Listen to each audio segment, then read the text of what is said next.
Yo, what's up? It's your boy Stone Hall, and welcome to the first episode of Stone TV. Now, the movie that we're going to be talking about today is not a movie that I really thought that I was going to be doing, but after watching it on TV as I was going through the 500 plus movies that I was thinking about doing, this definitely wasn't on the list, but when I was watching it, I decided, you know what, this is a really good movie, and it's kind of a movie that people don't really talk about that much, especially in 2023. And I really want to shine a light on this because you don't really see too many of these movies being made nowadays. And I know that if we don't talk about movies like this, they're just going to get lost in the ether. And these movies should be passed down because they're good movies. Okay, so the movie that we're going to be talking about today is the 1998 apocalyptic film known as Armageddon. Okay, it's a science fiction movie produced and directed by Michael Bay. The movie follows a group of deep core oil drillers sent by NASA to stop a gigantic asteroid on the collision course with Earth. It stars Bruce Willis, Billy Bob Thornton, Ben Affleck, Liv Tyler, Michael Clark Duncan, and a whole bunch of other people that make up this movie to be an epic thrill ride of, just good storytelling. And with Michael Bay at the helm, this movie is with a lot of explosions and a lot of noise. Okay, people give Michael Bay shit for the kind of movies that he does. Me personally, I don't see his movies as a problem. Uh, this is actually the first time I really was paid attention to anything Michael Bay had done because there was nothing that the first movie I saw, knowing that Michael Bay directed a movie, was this movie. However, it's not the first Michael Bay movie I seen. The first Michael Bay movie I seen was actually Bad Boys, but I didn't know at the time, just being a youngin, I didn't know that I didn't know that Michael Bay did Bad Boys. All I saw was Will and Martin, and I'm like, yo, I'm watching this shit. I don't give a fuck who made it, you know.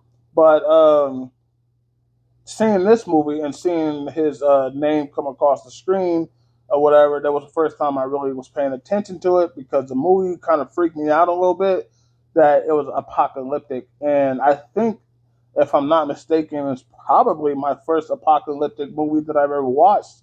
So I think that's probably why I paid attention to it. And plus, I was also a fan of Bruce and Ben Affleck. So uh, me watching this movie and it had Michael Clark Duncan in it, I was like, yo, this the movie right here. I'm gonna fuck with this, you know. So without further ado, let's go ahead and get into it. Okay, our movie starts off with an astronaut that appears to be fixing something on a satellite that's hovering above the Earth. When all of a sudden, the satellite is hit by a small meteor shower, causing the astronauts to be killed, along with the other astronaut that is on the inside of the space shuttle that's nearby. Now, NASA is quickly alerted to this, and after researching where the meteors came from, they quickly discover that an asteroid the size of Texas is speeding towards Earth, and in 18 days, it will destroy and kill everybody on the planet. Now, after exhausting all their resources and their plans of coming up with, and basically coming up with nothing, right? A scientist comes up with a Hail Mary plan to send a group of astronauts to the asteroid in order to drill a hole that's 18 feet deep so that they could put a nuclear bomb in the middle of it and hoping to blow up the asteroid, splitting it into two pieces, causing it to completely miss the Earth in the process. Now, you would think a plan like this wouldn't really have any complications. I mean, all you got to do is send the astronauts who have been to space plenty of times and train for this kind of thing. You would think that they know what to do. You send them up there. You drill a hole 800 feet, put a nuke in the middle of it, drive the fuck off, and everything should be fine. However, this is space. As much as people want to try to make it seem like that we're fucking, we're on this, or we know what happens in space type of thing. Space is unpredictable. Okay, we don't know shit about space. Okay, not as much as motherfuckers try to make it seem. Okay, or definitely not as much as they try to let the public know that they know about space. Okay, so everything that you would think could go wrong goes wrong, and I'm gonna just tell you that right now. Okay, so NASA, needing the help of the best oil driller in the world, they set out to recruit a man named Harry Stampler. Okay, a third generation oil driller played by Bruce. Harry agrees to help NASA, but only on one condition: that he brings in his own team to do the drilling. Now, me personally, I would have thought that it would have just been smarter if you would have just trained the astronauts to drill. But Harry being this, you know, I'm not gonna say he's arrogant, but him being this, renowned oil driller and the best one in the world, he's like, you know what? I don't trust anybody else to do this job. And NASA not really have any backup plans. He's like, you know what?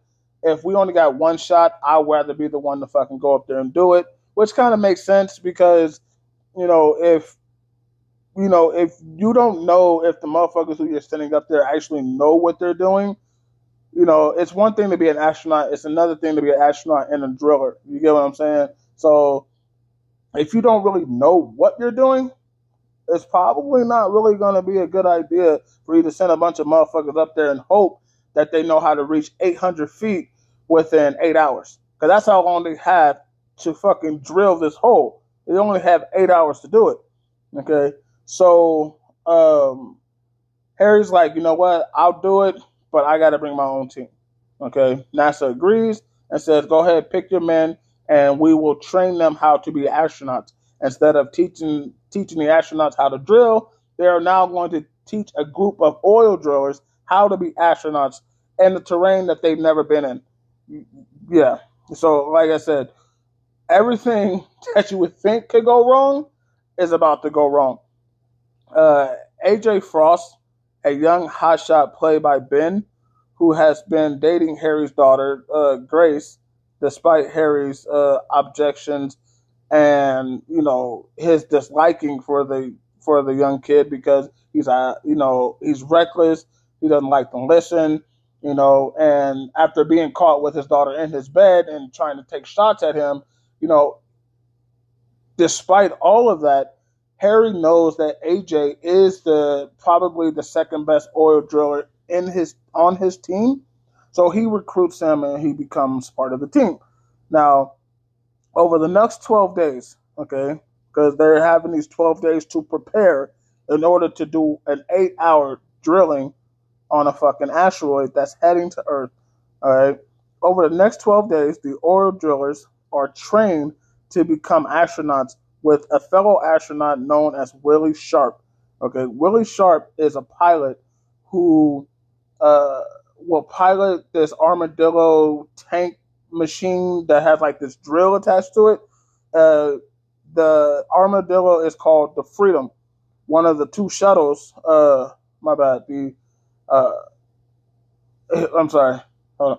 He will pilot the Freedom. The Freedom is not the armadillo. It's not the tank. I'm getting it confused there.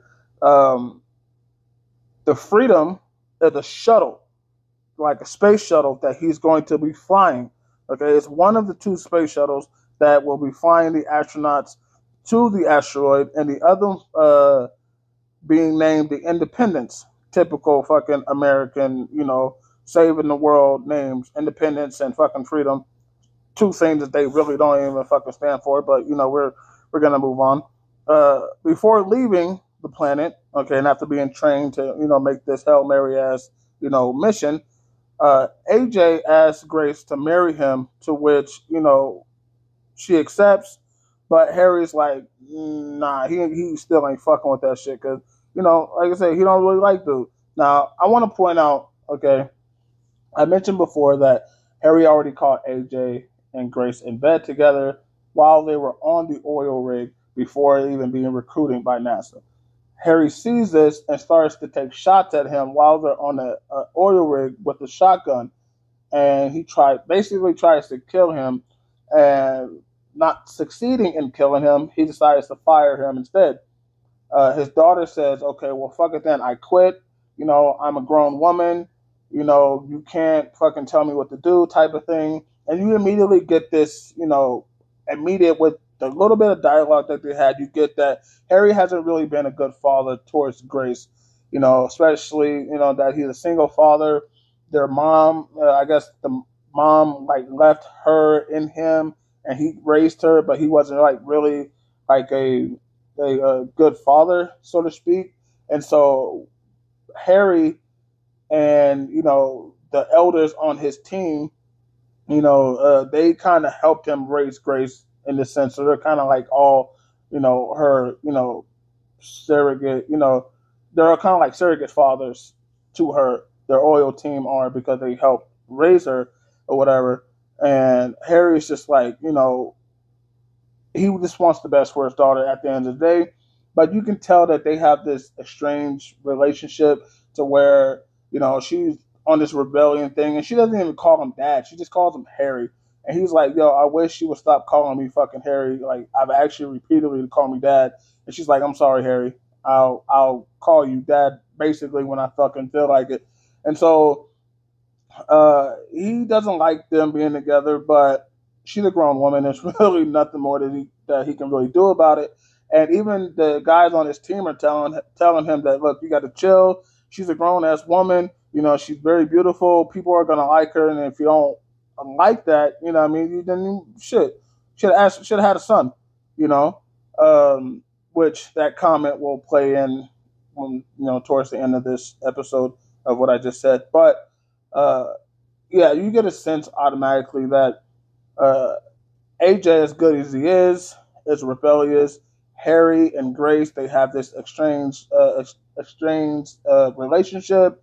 They don't necessarily see eye to eye on certain things, but Grace works for her dad as like his assistant or secretary type of thing, and you get to see that she's more than just eye candy as well. Because while they're on the oil rig, these Asian investors end up showing up to the oil rig to see what the process is like, and she starts speaking their language.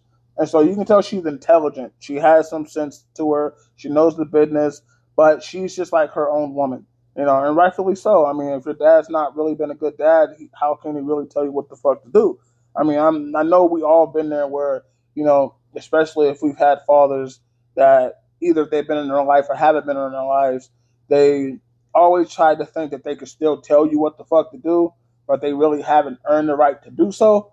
You know what I mean? It's kind of one of those things. And people who grow up with that kind of, relationship with their father, they can kind of, relate to her hesitance of wanting to listen to her dad, And I thought that was cool that she wasn't just there for the eye candy. She was also there for a emotional connection with the audience.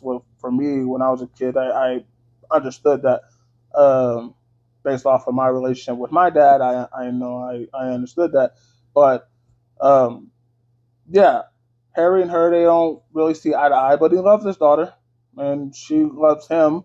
But it's just one of those things where they don't really see eye to eye. She wants to live her life, and he's trying to control her, and he hasn't really earned the right to do so.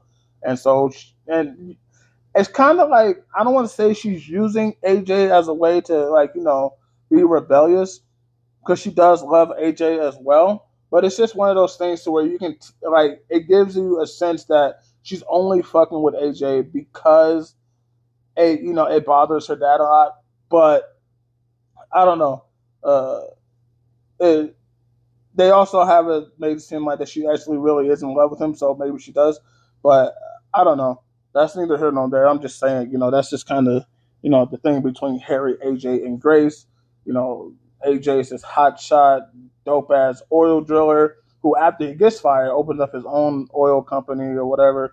And then Harry and Grace are this, uh, not seeing kind of love and hate, father and daughter relationship, uh, people who are just, you know, they bring the drama basically to the movie instead of it just being like, an action packed thriller apocalyptic. They bring the drama, which is, good for a film that is already dramatic, but it's kind of like its own story and within the story, kind of like, if you want to look at it like that. Anyway, so after saying their goodbyes, both shuttles take off without incident, and they dock with the Russian space station in order to take on some fuel. They got to fuel up because they got to make this Hail Mary ass slingshot around the moon in order to get to where they need to go.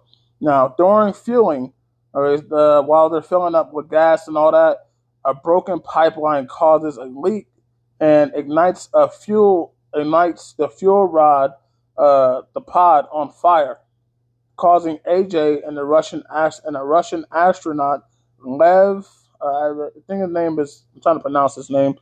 Lev Andropov. I guess that's how you pronounce that. If I'm killing that name, my bad. But um, they are caught and have to fight for their lives in order to make it out. Now, luckily, they made it. They end up safely managing to aboard the Independence before the space station is destroyed, and they end up flying off. Okay, now after making this Hail Mary ass slingshot around the moon while approaching the asteroid, the Independence is damaged by debris and it crashes, killing everybody on board except for Lev, Bear, who was played by Michael Clark Duncan, and AJ. Okay, they embark on this. They get into the shuttle's Armadillo. Now, like I was trying to say before, an Armadillo is a moon rover about the size of a tank that has a drill attached to it. Instead of like a missile thing, it's like a drill attached to it. And they set off to try to find the Freedom Crew, which has landed 26 miles from its intended landing site.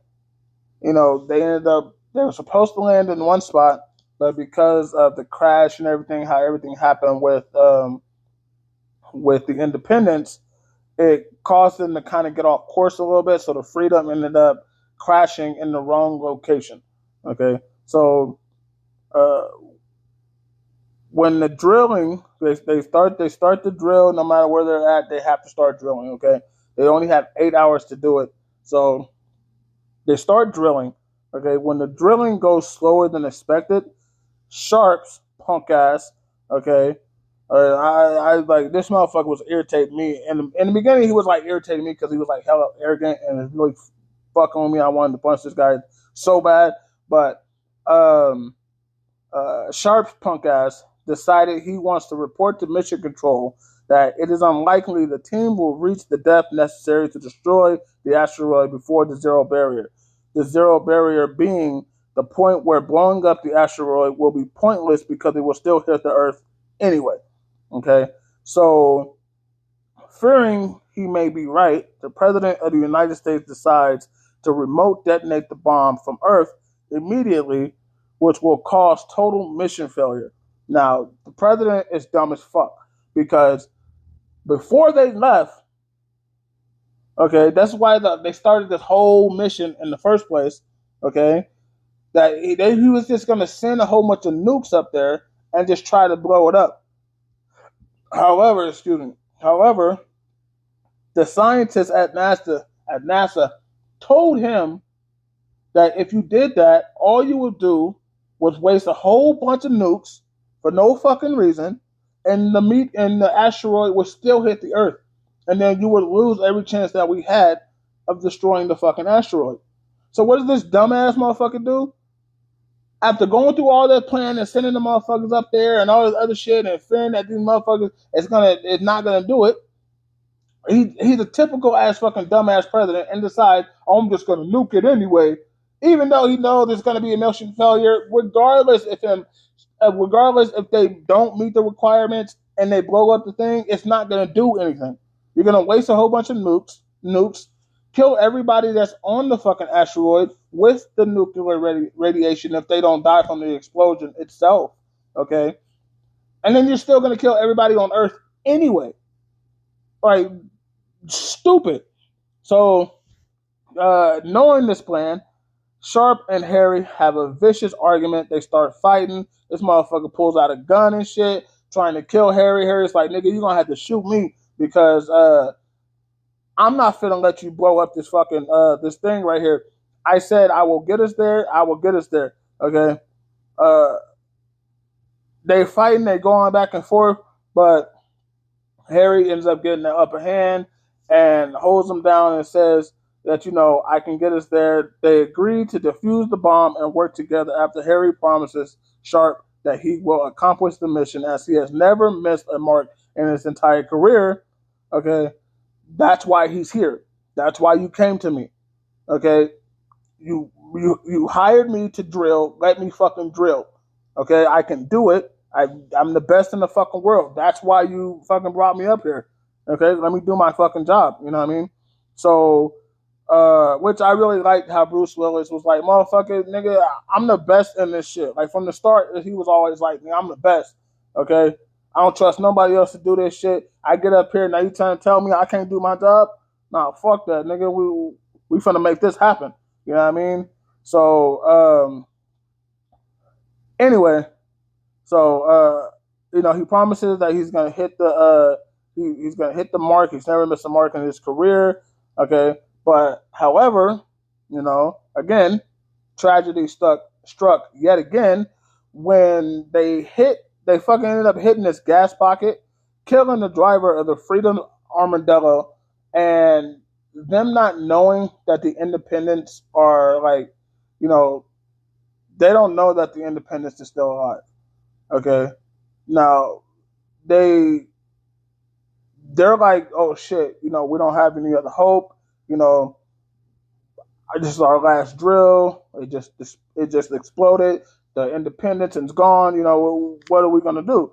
So as they're sitting there, and Harry, NASA, and the whole world believes that the mission is a failure. Okay, while there's like a whole bunch of meteors, like a big ass meteor, just fucking hit Paris and destroys everything in Paris. Okay, AJ and the others arrive in the second Armadillo to save the day. Now, with AJ being the leader of the other team, okay, he's driving the Armadillo, and he's like, you know what? I'm gonna start drilling. I'm gonna do this shit. So AJ starts drilling. Motherfuckers is like, oh no, you pushing it too hard. And he's like, nah, I got this shit. But he's pretty much doing the same exact shit, which caused them to blow up the first one. And they're like, y'all yelling at him. He's like, yo, I got this shit. Like, I know what the fuck I'm doing. But they were just like, nah, bro. Like, who the fuck let this nigga try for real? But they can't argue with the nigga. I mean, he know what he's doing. But they just like, nah, they're not fucking with it. So Harry's like, you know what? We're going to trust him. We don't really have a choice. Let the man do his job. So after AJ, succeeds in drilling the hole to the required depth, everything seems to be fine. But a rock storm damages the remote detonator, forcing someone to have to stay behind and manually detonate the bomb.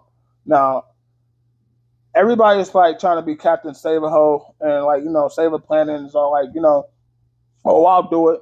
I'll do it. You know what I mean? And niggas is like, nah, let's just draw straws. Or whoever gets the late straw, they gonna be the one to do it. So they're drawing straws or whatever like that, and the responsibility, unfortunately, lands upon AJ. Okay? AJ is like, you know what? It is what it is. I signed up. I know what I signed up for. He has a lot of heart. He's all like, he's a hot shot, but he has a lot of heart. You know what I mean? He's like, you know what? I got this shit. I'm going to do it. Okay. So Harry's like, he got this look on his face like, damn. He has this like look of regret, like, fuck, he's like the boss of this shit. So he's kind of responsible for him. Right. So he's like, you know what? I'm going to take him down. I don't want him to go down by himself. I'm gonna go down with him. Right? So AJ uh, uh, Harry takes him down to the asteroid surface, and just as he's about to go out, he's like, tell your daughter I said I love her, and sorry, I'm not gonna be able to walk her down. I'm not gonna be able to, marry her and all this other shit. And Henry's like, yeah, I'll tell her. But just as he walks out, he disconnects AJ's air holes, forcing him to run back into the shuttle's airlock. And he tells AJ that, you're going to be a good man to my daughter. He tells him how much, he loves him, and that uh, he's like the son that he never had, type of thing. And he would be proud of him to marry his daughter. Okay, so uh, he ended up, this big ass scene where they're like, "Oh no, don't do this," and him and AJ kind of have this heart to heart moment right there. Um, he's like, "Man, you know, you can't do this shit. You're like a dad to me," type of thing. And he's like, "Go be great, kid." Basically, you know what I mean? Like you're gonna do good things. I love you and all this other shit.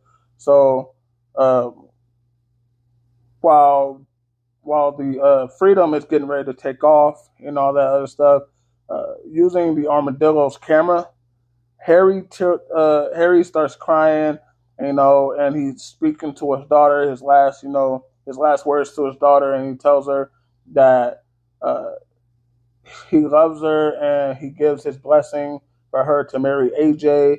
And Grace is like, she's proud to be his daughter, and after everything that they've been through, she'll always love him and always carry him with her, type of thing. Um, the Freedom takes off, and just as they end up taking off, Harry detonates the bomb and saves the planet.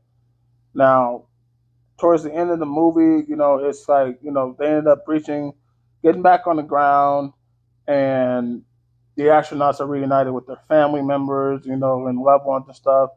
And the movie ends with AJ and Grace getting married, and they have pictures of Harry and the other astronauts who died on the mission inside of the memoriam, where they have where Harry and AJ are. I mean, Harry, not Harry and AJ. Where Grace and AJ are getting married, and so that's basically how this movie goes. Um, Overall, I think this movie's hella dope. You know what I mean? It's after, what can I say? The movie is good. Okay, it is a good movie, but there were just some things that just didn't make any sense. Like I said, it didn't make any sense to me about why you just couldn't train the astronauts to do the job that the oil drillers were doing. But I guess that they did, and it wouldn't really be a movie, and be no point for all these people to be in this movie. So I guess there is, like, whatever. But I thought that was just dumb to me. I do remember hearing a comment that when Ben Affleck asked the same question, Michael Bay told him to shut the fuck up, and I thought that was kind of funny. But it's just, that's a legitimate question. Like, why wouldn't you fucking just train the astronauts to drill? It makes no fucking sense. So I thought that part of the story was fucking dumb. I thought the president in this fucking movie was hella dumb too, because it kind of defeated the whole purpose for them niggas to go up there if you're just gonna try to blow up the bomb any fucking way. I mean, how is your secondary protocol to blow up the fucking bomb, knowing that if you blew up the bombs, it's not gonna do any good? It's like the secondary protocol was just to waste a bunch of nukes. Like, that was dumb. You know what I mean? Uh, People want to talk about how the explosions in Michael Bay movies are like over the top, whatever. But given the fact that this is an apocalyptic movie, it makes sense for the explosions to be what they were. I thought the cinematography and the effects of this shit was fucking fire. I thought the way that they did it was really good, especially it being for '98. I thought it was really good. Um, uh, yeah, I liked the movie, man. I really thought it was cool. I thought Michael Clark Duncan played a good part in this movie. Ben Affleck did a good part. Liv Tyler played a good part. Owen Wilson is in this movie as well, and he ends up dying, but he was one of the astronauts that ended up dying up there, which is kind of it seemed like he was like a waste of a character because he really didn't do anything. Like he died before they even really got to where the fuck they was trying to go. So that was kind of like, he was just there to get a paycheck, I guess. I don't know, like a seat filler in the movie, whatever. But overall, though, I think this movie's good. As far as apocalyptic movies go, I think it's a really good movie. Um, I don't know which one I like more, Deep Impact or this one.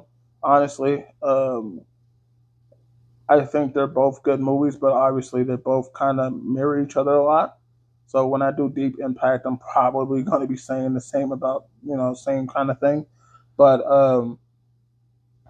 or if I plan on doing Deep Impact. So I don't know if I plan on doing that one or not. I kind of feel like if I did this one, I don't really need to do Deep Impact, but you know, that's neither here nor there. But like I said, I think the movie in itself was good. I don't think that it was over the top. I think it was just right for what it was. Like I said, there's certain things about it I didn't like. One of the things that I thought was really funny and kind of weird though was that Liv Tyler, right, the daughter of Steven Tyler. Okay, there's a scene in this movie where her and AJ are laying like on the grass or whatever, and they kind of like he's like doing this little animal cracker thing up and down her body and shit. But as they're fucking doing it, they're playing her father's song, which is kind of weird. It's kind of like you know, it's kind of weird because it would be like if you were to like the kid of an R&B singer, and then your boyfriend or your daughter or your girlfriend wants to fuck to a song made by their parent. That's like that felt really weird to me. But I'm like, you know what?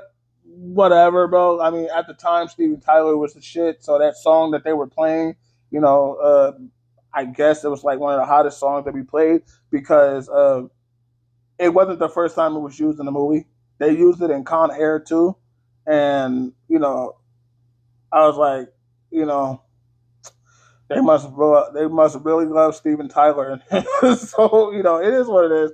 But like I said, it's some. I don't really have a lot of bad things to say about this movie. I really don't. I thought Bruce was very dope in this movie, a nice, strong lead. I thought Ben Affleck was really good. He played his part really well. Uh, Michael Clark Duncan played his part really well. Everybody who was supposed to be in this movie to do what they did really well. Billy Bob Thornton did really well. He was a guy that was running the NASA mission program, and I think he did really good. Um, so yeah, I would give this movie a definitely probably a four and a half out of five. Definitely a must watch if you have not seen the movie. I highly recommend that you do see it.